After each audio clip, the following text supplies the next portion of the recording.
Señoras y señores, muy buenas noches, bienvenidos todos a la hora 22.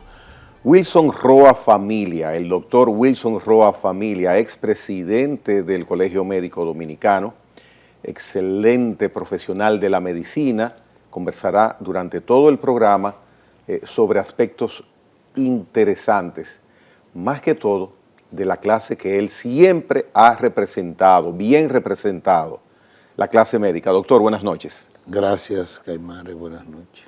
¿Por qué en República Dominicana, donde mal que bien tenemos muchas instalaciones hospitalarias, donde hay bastante atención mediática a la situación que tiene que ver con la salud, por qué este sector siempre tiene que estar en la palestra de la información? ¿Por qué siempre hay tanto ruido? En estos momentos sabemos lo que está sucediendo, que de ese tema hablaremos un poco más adelante del programa. Pero ¿por qué el sector salud tiene tantos inconvenientes en República Dominicana? Mira, la República Dominicana, junto con la República de Cuba, son los dos países en la región que mayor capacidad instalada en estructura destinada a la salud tiene el país. Somos dos de los países de la región que mayor capacidad tiene en formación de recursos humanos destinado a la salud para la atención y prevención de la gente. ¿Cuál es el problema? Que nosotros venimos del famoso Código Trujillo de Salud, Ley 4471, y entonces se ha modificado por dos leyes. Una ley marco, que es la Ley General de Salud, que es el marco de referencia de lo que es el desarrollo del sistema, y la otra es la Ley de Seguridad Social. Entonces esa ley viene con falla de origen. ¿Y qué ha ocurrido con esa ley? Que se ha ido acomodando en su desarrollo, siendo la ley de esperanza y de fe de los dominicanos, después de la Constitución, la más importante, y entonces la fueron adaptando y acomodando, como si a ti te llevaran a una sastrería a hacerte un traje para ajustarlo a tu cuerpo.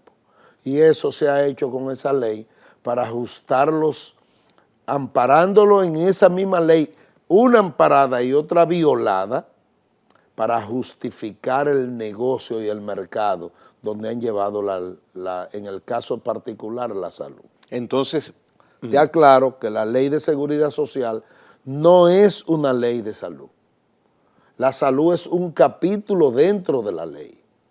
La Ley de Seguridad Social es un documento fundamental para el desarrollo y la protección del individuo de manera individual y colectivo. Y entonces hoy han desviado el objetivo fundamental de la ley y se la han llevado la salud, en el caso particular que discutimos, al mercado, la oferta y la demanda, y entonces los que se han apoderado de los estamentos de decisión de la aplicación de la ley están haciendo grandes negocios. Y los profesionales y el personal de salud se ha quedado solamente con los riesgos, el trabajo y los riesgos, y ellos con el financiamiento. Entonces, esa imprevisión que ha habido para adaptar y ajustar una verdadera ley de salud se debe a incapacidad o a complicidad. A compromisos. Compromisos. Eso no tiene ninguna otra explicación. ¿De qué áreas son esos compromisos? Político, ¿Y con quién? Compromisos políticos. Todos, oye la palabra que estoy utilizando. Todos los gobiernos han actuado con el mismo libro. Y por eso, haciendo lo mismo, no se genera cambio. Nosotros estamos como la cenicienta en la región. No es posible que seamos nosotros detrás de, oye bien, de los dos países que te voy a mencionar, detrás de Haití y detrás de Honduras, nosotros estamos delante de Haití y Honduras en la inversión en salud. Eso no es nada halagüeño ni algo para sentirnos bien. Porque a nosotros nos dividieron, usaron la ley para dividirnos, nos dividieron en 3 grupos, un régimen subsidiado que solamente puede ir a los hospitales públicos del Estado, no tiene derecho a recibir atención en ningún otro estamento. Un régimen contributivo subsidiado, que es el régimen que no ha podido entrar a ningún nivel de atención hasta la fecha, 21 años después de promulgada la ley. Y que ese régimen hoy se está guareciendo, yendo ¿dónde? A los hospitales públicos del Estado. Y los otros quedan en la intemperie a la buena voluntad del Señor. Y el otro régimen es el contributivo, que es la manzana de la discordia. Una manzana apetecible. Por una razón simple, y es que ese es el que puede pagar. Ya. Y ese que puede pagar se lo distribuyeron unas intermediarias para hacer negocio y están haciendo grandes lucros con la finanza que esa franja paga. ¿Tú sabes cuánto es esa franja? Estamos hablando de aproximadamente 4.4 millones de afiliados. ¿Y tú sabes cuánto es la cápita? Hoy, 1.490 pesos por persona. Es la tarifa, o no la tarifa, es el pago unificado por individuo que se paga desde la tesorería, porque oye cómo es, la tesorería que tiene que aprobar el pago de la cápita, y entonces la tesorería autoriza el pago y ese pago va a la tesorería y la tesorería se la distribuye a ellos y ellos lo manejan a su discreción.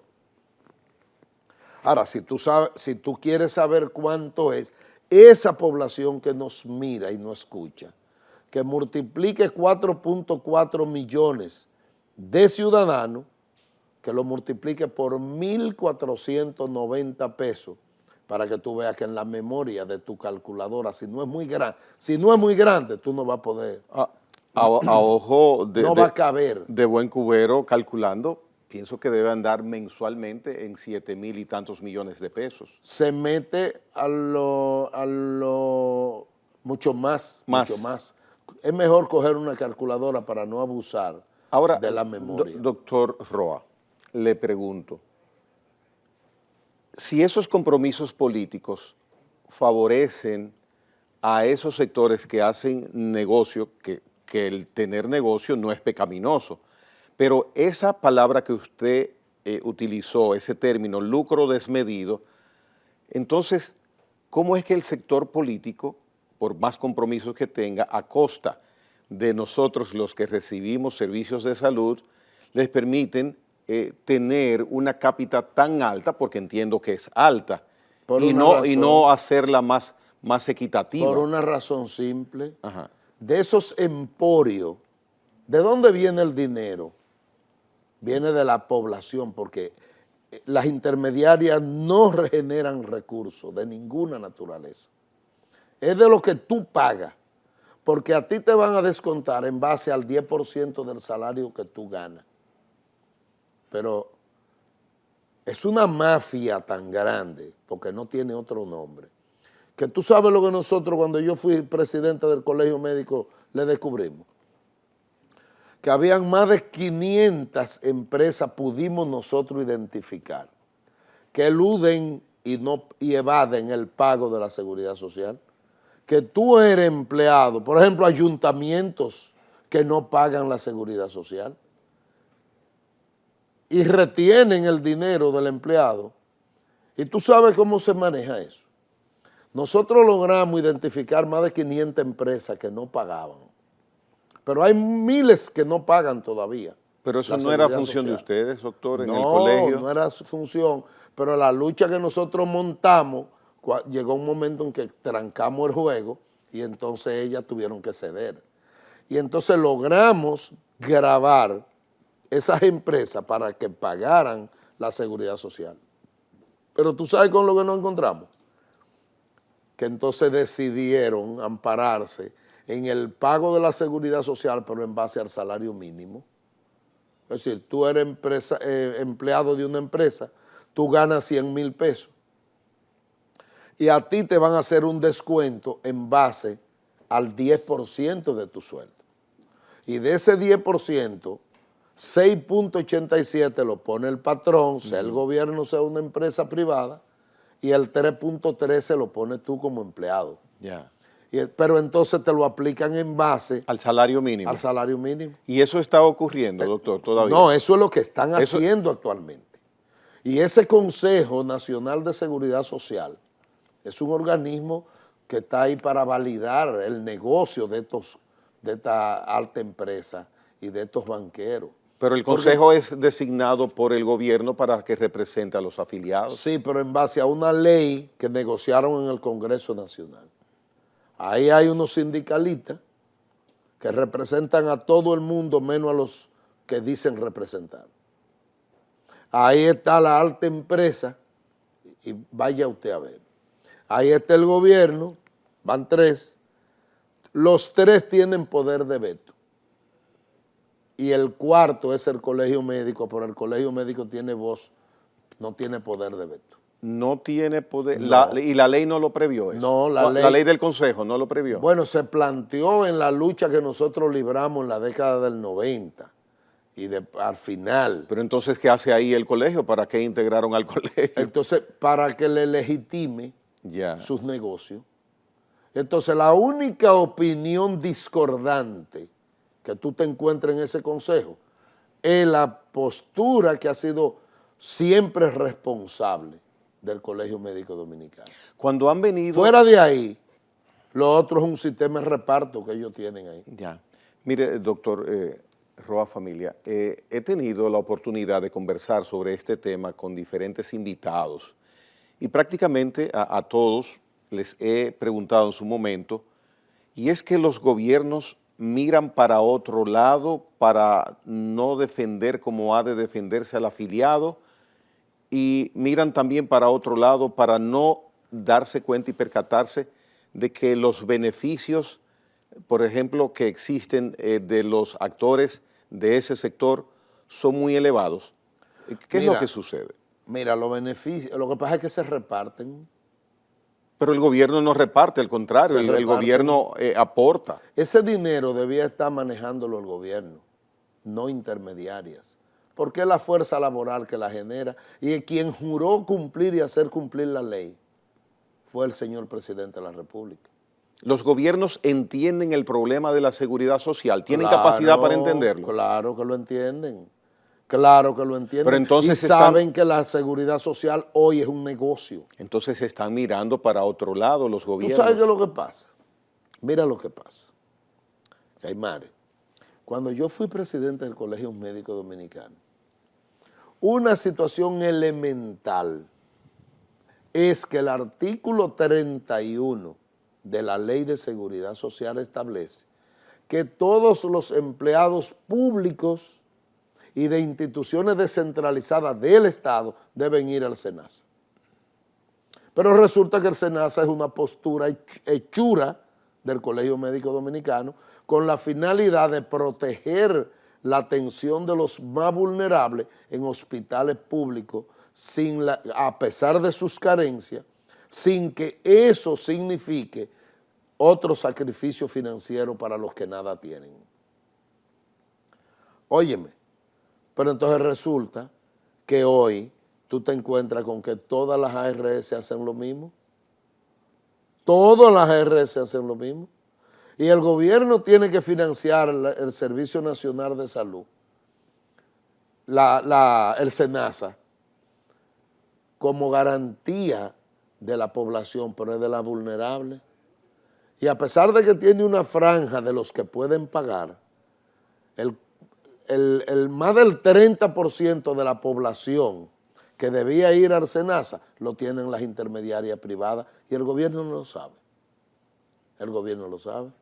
Y la ley establece que deben estar en el SENASA. Es más, voy más lejos. Entonces el gobierno carga con el subsidiado. Claro, el hueso.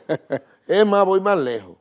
Cuando yo era presidente del Colegio Médico, nosotros logramos a presión en el Tribunal Constitucional evacuar la sentencia de que todos los médicos del Colegio Médico, todos los médicos que elaboran, tenían que estar afiliados en la ARS del Colegio Médico. Y ahora mismo hoy las ARS privadas tienen más del 30% de los médicos y su familia afiliados. Y eso no se ha podido. Y te pregunto, por encima del Tribunal Constitucional, ¿qué otra cosa nos queda? Nada. Lo que el tribunal certifica y resoluta es irrevocablemente juzgado. Y sin embargo no se ha podido hacer eso. Porque las intermediarias la tienen. ¿Por qué? Porque la ley, hay un organismo que es el padre de la violación de la ley, que es el Consejo Nacional de Seguridad Social. Ya. Ese consejo es el que violenta sin pasar por el Congreso una ley que establece la creación del Plan Básico de Salud. Y lo modificaron a Plan de Servicio de Salud, reduciendo el contenido del Plan Básico de Salud en una resolución sin pasar por el Congreso. Por casualidad de la vida, los miembros que ha tenido el Consejo Nacional de la Seguridad Social, de una u otra forma han estado relacionados o ligados a los sectores que prestan las afiliaciones en el sector salud. Lo primero es que la alta empresa está allá adentro y son los dueños de las intermediarias. Ya. Hay un organismo, te voy a poner este ejemplo para que te vayas para atrás. Hay un organismo por donde tienen que pasar todos los que se afilian en una ARS. ¿Y de quién es el organismo? De las ARS. Entonces ellos lo reciben y desde ahí... ¿Cuál es ese organismo? Uno que se llama Unipago. Y entonces desde ahí se distribuyen a las intermediarias. Los redireccionan. Pero ellos son de las intermediarias. Y hay que pasar esa etapa, claro, ese paso. te voy a mandar el queso con el gato y me dirás los resultados. Y entonces el negocio está por encima del interés colectivo. ¿Por qué no iniciamos la atención primaria? Óyeme, yo tengo callo en la lengua de pelear eso. Me consta. Nosotros dejamos una propuesta de atención primaria para las escuelas públicas. ¿Por qué? Porque las escuelas públicas son del Estado. Y en las escuelas públicas el Estado tiene 2.8 millones de niños en las escuelas. Eso es el 36% de la población más vulnerable que tiene la sociedad dominicana.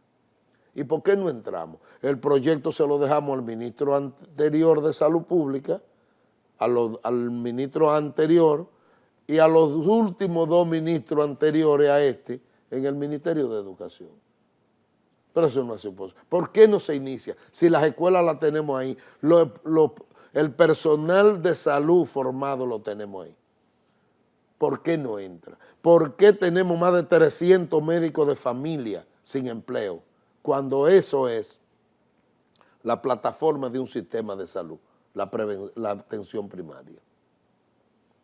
Porque más pudo el interés que el amor que le tenía.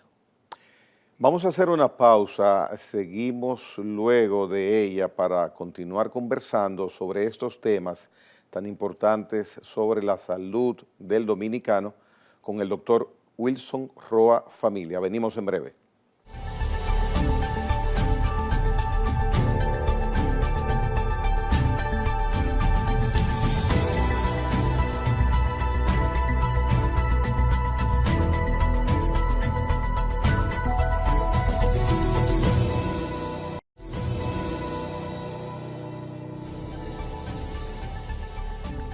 Doctor Wilson Roa Familia, hoy día hay un paro de médicos que se espera solamente sea por 48 horas para ellos dejar de ofrecer sus servicios a las ARS, salvo a los afiliados a las ARS, salvo las emergencias que puedan llegar a los hospitales y a las clínicas.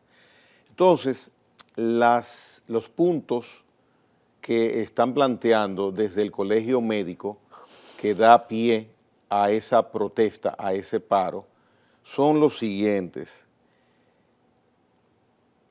Eliminar las ARS, que sean eliminadas. Que nunca debieron ser figura incluida en la ley. Ya, ok. Lo vamos a desglosar cada uno. Se solicita que se eliminen las ARS. Se solicita ampliar el plan básico de salud. También unificar los honorarios médicos y que los códigos no sean otorgados por las aseguradoras. Vamos parte por parte, porque hemos visto en la prensa que hay esos 4 puntos principales, pero quienes no manejamos el lenguaje, no conocemos las interioridades, las realidades, solamente sabemos que nos sentimos afectados porque nuestros seguros, nuestra afiliación hoy no está funcionando. Entonces, la parte de eliminar las ARS, ¿suena utópico, doctor? No. Lo que pasa es que, mira, hay que felicitar al que le puso nombre de ARS. Porque resulta que el que es una ARS es el que tiene el conocimiento. Porque es el que administra riesgo de salud. Claro, pero está bien puesto, administradora de riesgo de salud, no, se oye bien. Pero ¿y cuál riesgo administran ellas? Dime uno. Oye. Cuando un paciente llega con un infarto a una emergencia, ¿quién atiende los riesgos de que ese paciente se restablezca o no? ¿Quién administra eso? Es el que tiene el conocimiento. Porque ella es de una oficina que operan. No son médicos, no tienen médicos, no estudiaron medicina ninguno. Entonces ellas son ARF. ARF con F de Francisco. Con F de Francisco, así mismo. En vez de S ellas de son salud. Administradoras de riesgo financiero. Oh, ya. Pero el dinero, la fuerza laboral es que tiene que producirlo. Para ello, en una oficina con aire acondicionado, buenas copas de vino y de whisky, administrar los recursos que tú generas y entonces son una institución negadora de derechos. Y tú sabes, tú tienes seguro, Caimanes. Desde luego. Tú sabes que te cubre tu seguro. Todas las enfermedades que tú no tienes, esas son las que te cubren. O sea, no hay riesgo ahí entonces para la aseguradora. Entonces ellas no administran riesgo de salud. No es verdad. Quien administra riesgo de salud es el médico, es el bioanalista que tiene que meterse, es la enfermera que tiene que dar el pecho. Esos son los que administran riesgo de salud. El resto es un sofisma, es una expresión para ellos amparar su negocio, pero necesitan que yo genere la riqueza para ellos administrarla desde una oficina. Entonces las ARS no hay razón. Primero, no hay razón para que se llamen ARS. Y segundo, nosotros necesitamos la regulación del Estado y la Constitución le ordena al Estado ser el garante y el regulador de mi salud. Y entonces para eso el gobierno contrata a los profesionales de la salud, amparados en múltiples vías de contratación, incluida la ley 6097. O sea que en la práctica, en el aspecto financiero, no hay ningún riesgo de esas administradoras. No, para ellas. Ellas solamente ganan. No. Solamente ganan. En todas circunstancias ganan. En todas las circunstancias ellos tienen una retroexcavadora. Es solamente para ellos. ¿Y qué figura podría sustituir nosotros una ARS? Nosotros no necesitamos sustituir ARS. Nosotros necesitamos un gobierno responsable que regule en base a la ley el ejercicio de la carrera y de la atención médica en el país. Nosotros, para eso tiene el gobierno a estructura de salud, desde el Ministerio de Salud y el Servicio Nacional de Salud y el SENASA, para garantizarle la atención a la población. O sea que si hoy, doctor Roa Familia, desaparecen las ARS, No hay que el desaparecer. mundo no se acaba y las cosas siguen funcionando. Es al revés, el mundo está cojo porque ellas están en el medio. Oh, yeah. Ellas son el obstáculo, son ellas. ¿Y cuál es el problema? Que están amparadas por capital financiero, por banqueros, por alta empresa y por dirigentes políticos disfrazados, callados ahí, que son parte del negocio. Entonces, la responsabilidad y el papel que es ellas un problema realizan, fundamental de Estado, de política pública. y lo puede realizar el gobierno. El gobierno. ¿Y quién es el dueño? Pero vamos a simplificar esto. ¿Quién es el dueño de la estructura sanitaria fundamental en el país? El Estado. Fuera de la clínica privada. El Estado, el El gobierno. Estado. Sí. ¿Y quién es el dueño de las contrataciones? De todo el personal que se contrata en un hospital para atender a la población. La misma respuesta. El mismo gobierno. Entonces es el que me tiene que regular a mí. No es más nadie. Es ese el que me tiene que regular a mí como profesional de la salud en las instalaciones. Y regular las estructuras de atención médica privada. Regularle el gobierno y dirigir la pública. Le pregunto. No necesitamos la existencia de las ARS, entiendo que jurídica y legalmente está blindada su existencia o no. Ellos no están blindados nada. El blindaje principal que ellos tienen es un modelo en el que ellos se han amparado y que han encontrado padrinos y los gobiernos le hacen más caso a los empresarios, a los banqueros, que a la población general fuera del proceso electoral. Fuera de ahí, a quien más le ponen atención es a aquellos que manejan fortuna. Pero fortuna es que ni siquiera ellos la trabajan. Bien, mire, pasemos al segundo punto que reclama el Colegio Médico hoy día, la ampliación del Plan Básico de Salud. ¿Qué significa? El Plan Básico de Salud es una figura original de la Ley de Seguridad Social, donde definía un contenido de atención para cada ciudadano, para todo el mundo. O sea, lo que la Seguridad Social te va a garantizar a ti, eso mismo me va a garantizar a mí y le va a garantizar a cada afiliado. Pues ellos se inventaron con su influencia ahí está el famoso contenido de la canasta de atención en salud familiar. Pues ellos se inventaron modificar esa ley que ampara el Plan Básico de Salud y lo modificaron y le pusieron Plan de Servicio de Salud. ¿Quién modifica eso? El Consejo Nacional de Seguridad Social. ¿Cuándo ocurrió esa modificación? No recuerdo el año ahora. Aproximadamente. No, pero eso tiene alrededor de 10 años. Ya. Entonces, ¿qué ocurre? Eso se ha peleado y no ha habido forma, ni que el Congreso asuma su responsabilidad de rectificar la ley, ni que haya un tribunal que ordene la aplicación de la ley. El Consejo de Seguridad Social modificó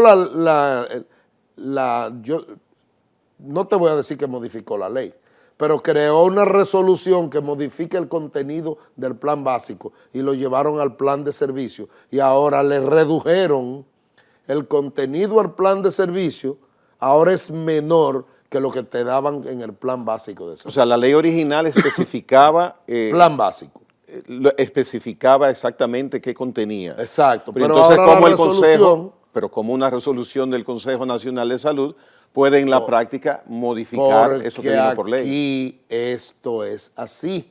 Ya. Nosotros recurrimos, para que tú sepas en el país que vivimos, el artículo 31 de la ley que manda a todos los servidores públicos y de instituciones descentralizadas del Estado a SENASA, y ellos tienen más del 30% de esa población en la ARS privada. Fuimos al Tribunal Constitucional.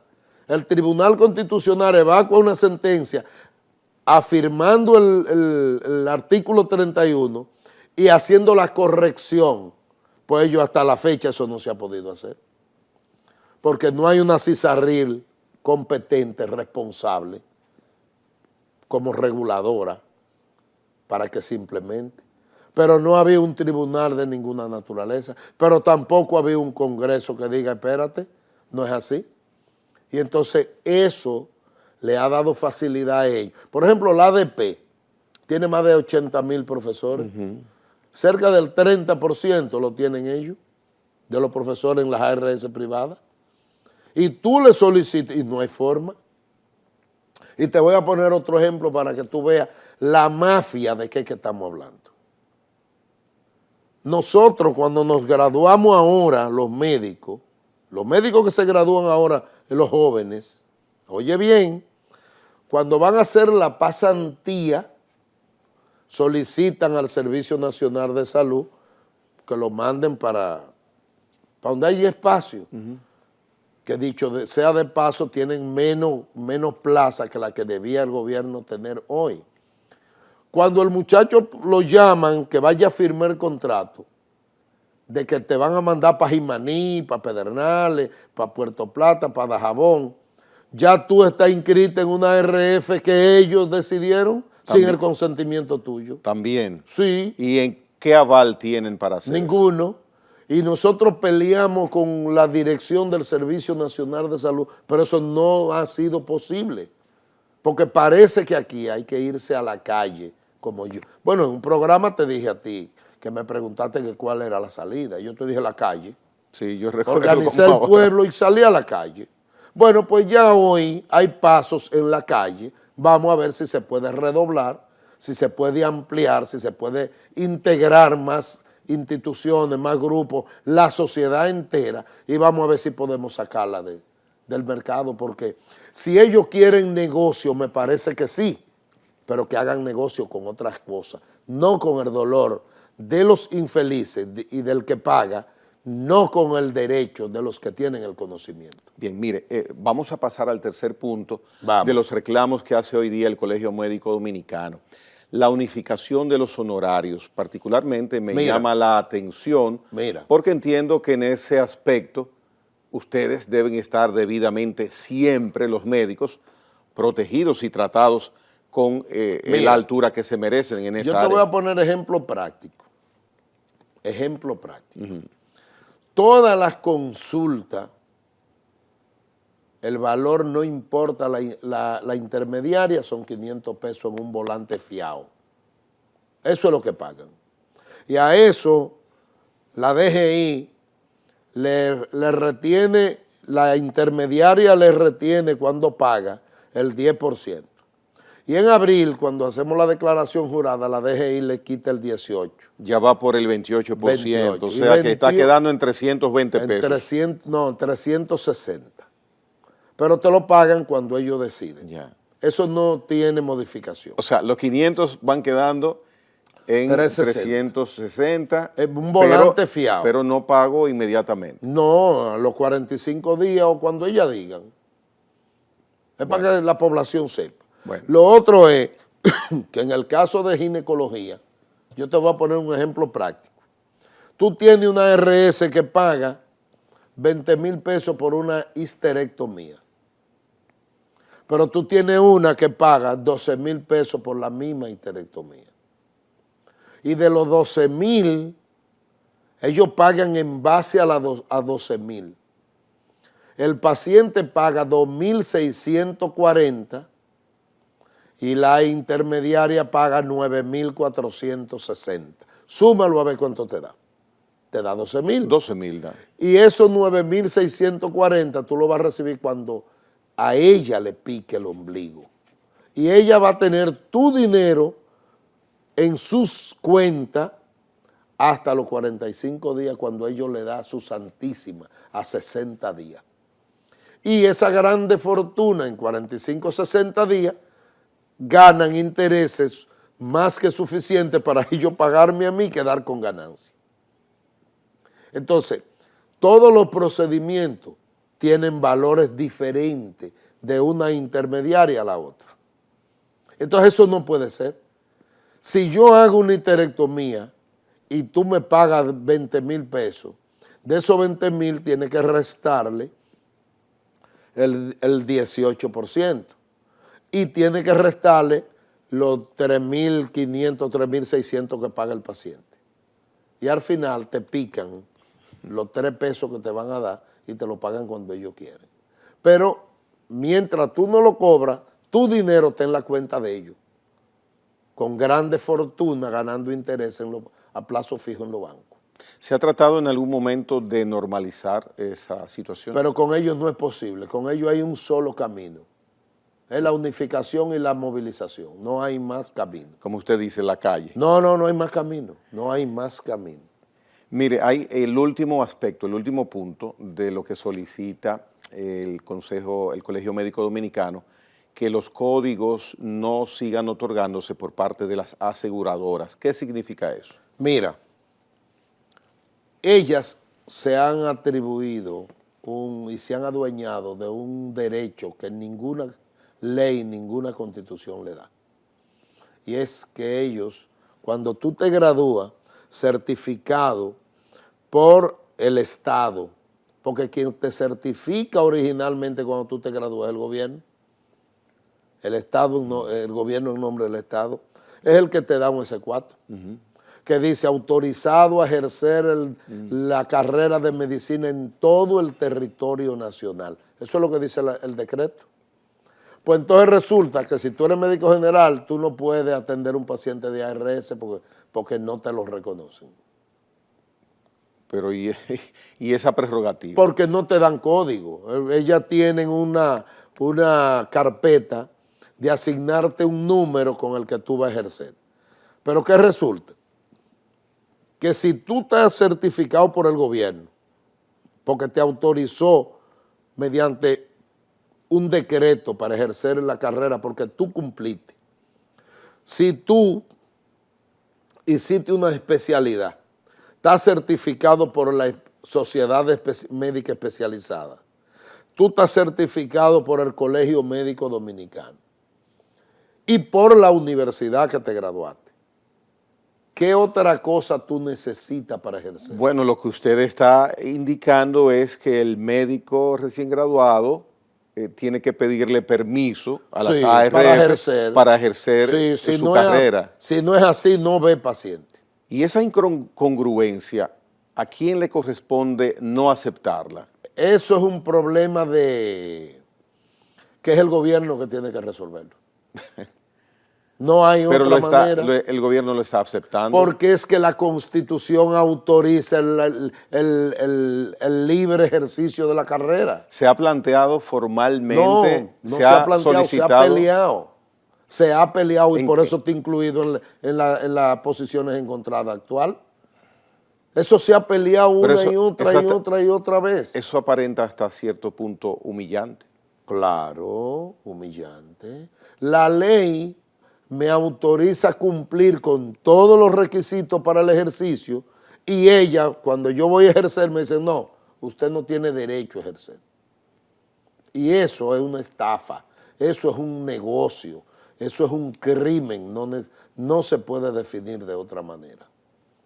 Y yo tengo la postura de que para mí lo que nosotros debíamos era, y eso te lo dije en un programa aquí en una ocasión, te lo repito de nuevo, aquí la población tiene que empoderarse, porque ¿tú sabes dónde que nos han ganado el pleito?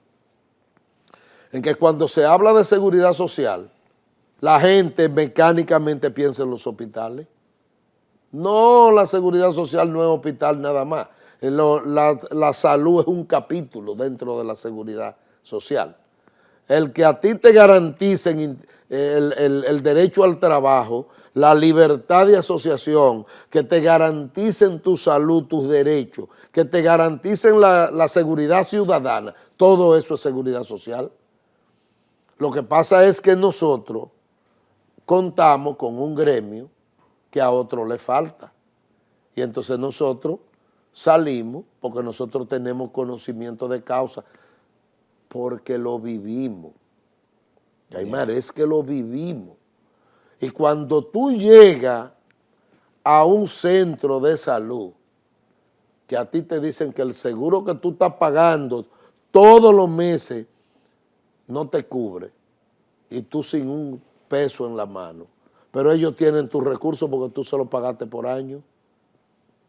Y entonces te dicen, pero mire, Caimare, es que a usted le cubrimos lo que usted no tiene. Porque con lo que usted vino ahora, nosotros no te cubrimos la enfermedad que tú tienes. Esa no te la cubrimos, es la que tú no tienes. Bien, tremendo cuadro el que usted... Es una mafia, es una mafia burda. Y aquí hay que asumir una postura frontal para que ellos sepan que nosotros tenemos claros los derechos que nos corresponden. Que tú me vas a decir, pero mira, es el poder. Otras veces lo hemos enfrentado y lo hemos derrotado. ¿Por qué esta vez no? ¿Y de qué lado está el gobierno? El gobierno, si estuviera del lado de la causa, ya se había resuelto. Falta voluntad política. Es voluntad política y compromiso que tienen. Vamos a hacer una pausa. Venimos con la parte final del programa, doctor Roa Familia. Interesante todo lo que estamos escuchando por parte de usted. Y luego de la pausa, que ya he mencionado, vamos con otros aspectos de interés sobre salud. Venimos en breve.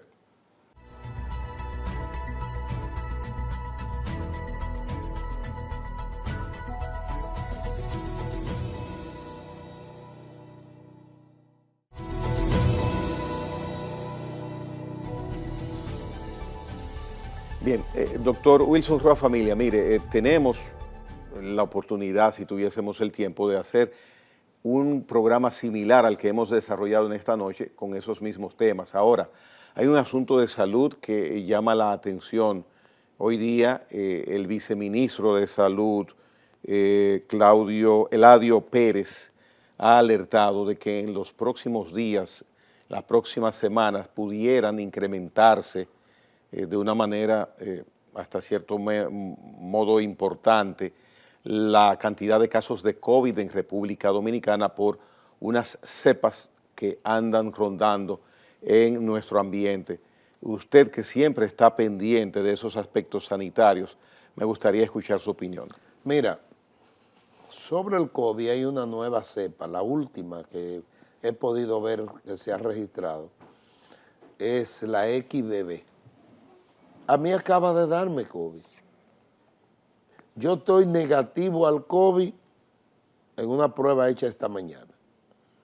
A mí me dio la semana pasada un cuadro clínico, me hice la prueba y me dio positivo. Y hoy dio negativo. Por eso está aquí. Sí, por eso estoy aquí. Ya, pero ese cuadro clínico fue notorio, fue leve. Fue un cuadro clínico que lo sentí, pero no fue con la dramaticidad de cuando entró el pico del COVID al país. Y dependiendo de las condiciones físicas y fisiológicas tuyas, de tu organismo, será la respuesta.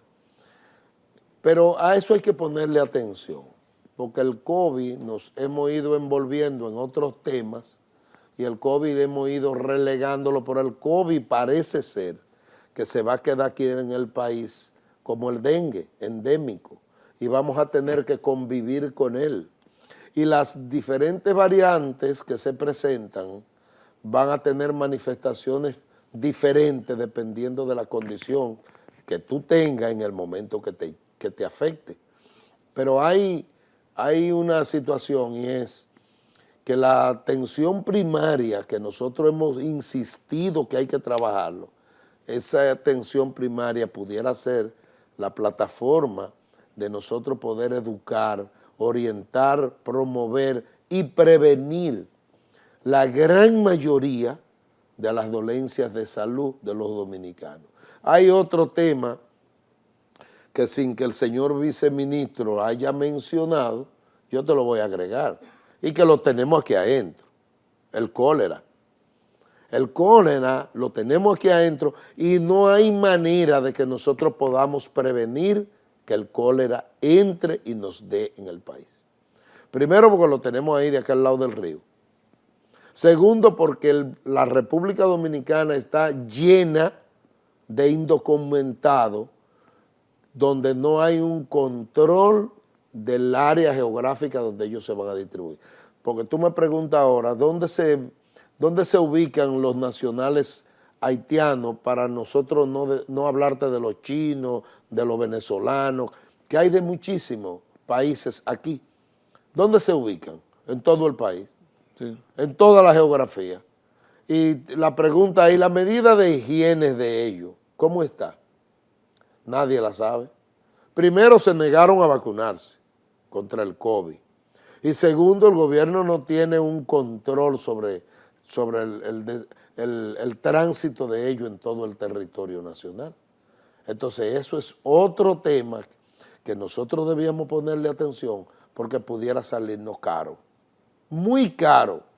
Yo soy de lo que cree que a los nacionales haitianos hay que darle toda la ayuda, toda la solidaridad, pero bajo control migratorio de la República Dominicana, bajo el mandato del gobierno. Pero, ¿cuál es el problema?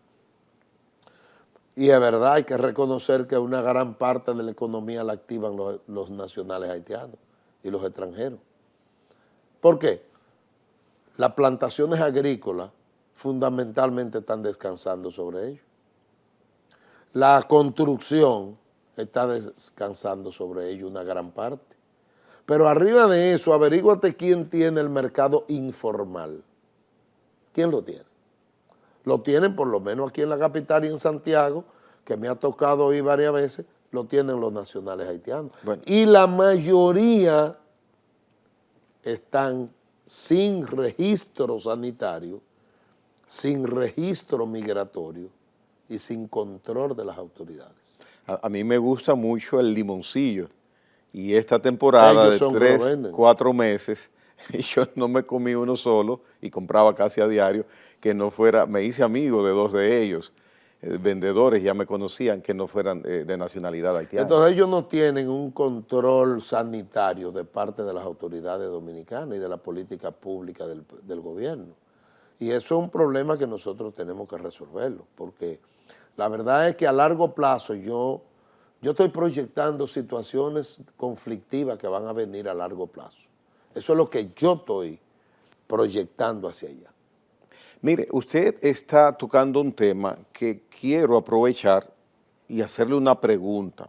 Ojalá pueda tener alguna opinión al respecto. Si no, pues usted me dirá. Aquí en el Gran Santo Domingo tenemos 4 grandes maternidades.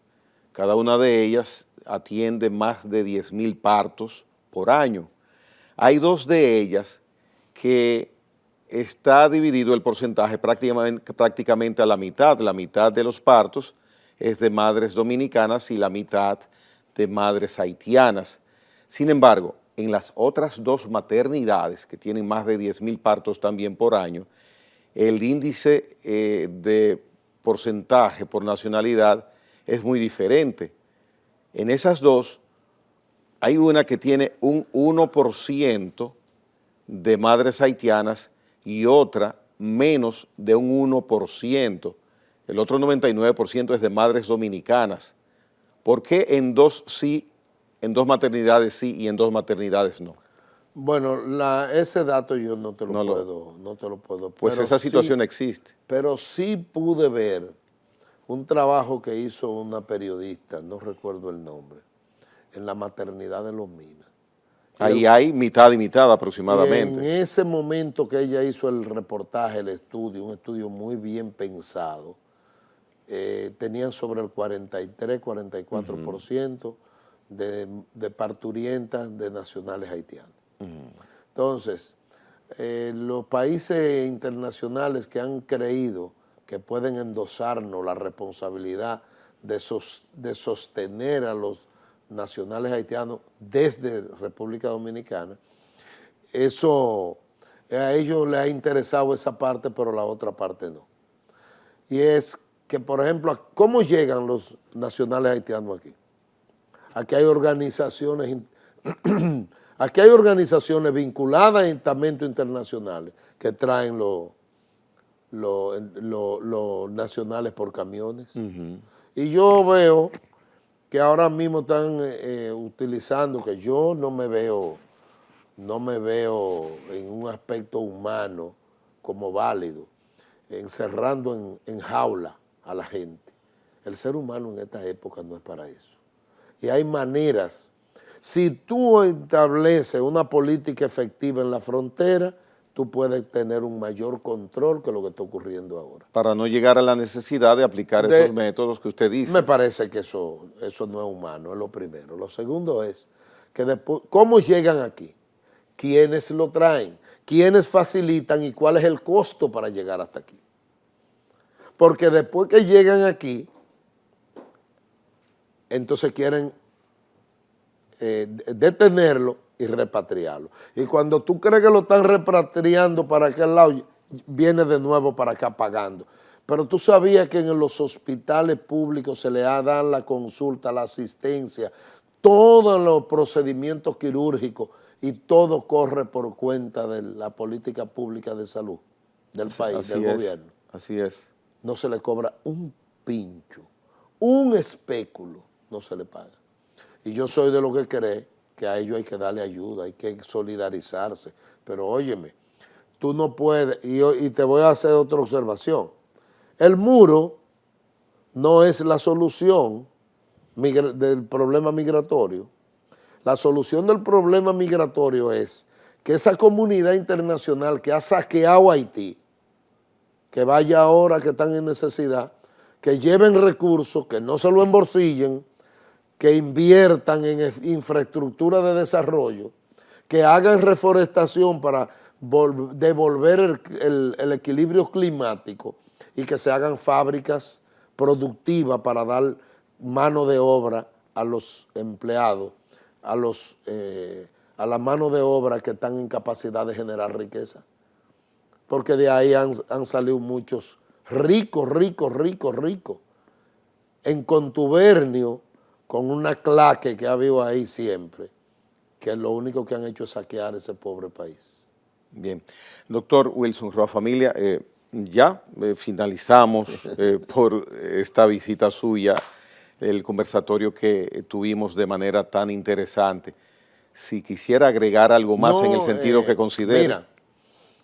Mira, Caimare, como hay una situación de coyuntura en este momento, es decirle a ese pueblo que nos ve y nos escucha que hay una sola salida si queremos salud, y es crear las condiciones para obligar, oye la palabra que estoy utilizando, obligar que la rectoría, la autoridad, la dirección del Estado dominicano en materia de salud sea quien dirija la salud de los dominicanos, sin intermediación, que regule. No necesitamos intermediación entre el dolor del paciente y el conocimiento médico de quienes lo tienen.